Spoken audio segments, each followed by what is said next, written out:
All right, welcome to the content video for Genesis chapter 2. We're going to look at this week one of the most contested passages in Scripture. I remember talking with a rabbi who said that what God did here was wrong. How could God ask Abraham to offer his only son, Isaac? The introduction makes it clear that God does not intend Abraham to actually sacrifice his son, but to test him.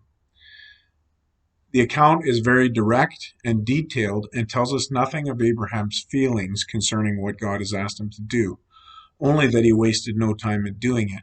Very early, the next morning after he had been asked, we are told Abraham took two servants, chopped the wood that would be needed to perform the sacrifice, and set out towards the place where God had told him, along with Isaac.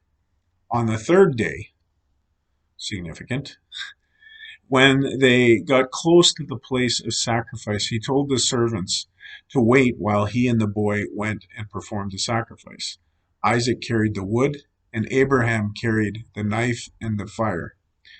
Again, we are not told what Abraham is thinking, and the somber air of the event is only heightened when Isaac asks his dad about the sacrifice by saying, "We have the wood and the fire, but where is the lamb?"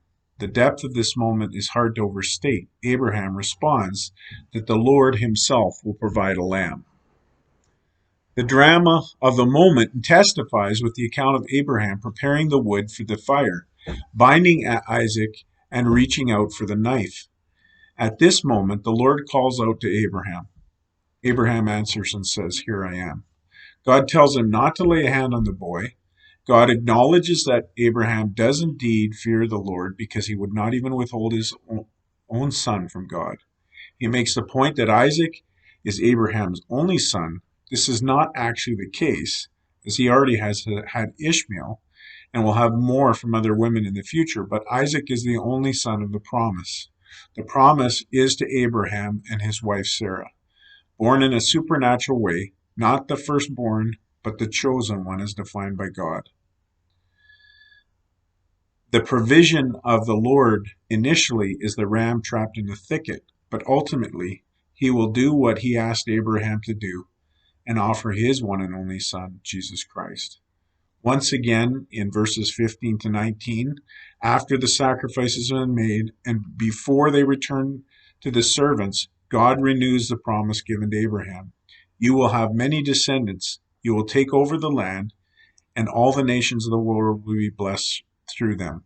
After this, they rejoin the servants, and they return to Beersheba and stay there.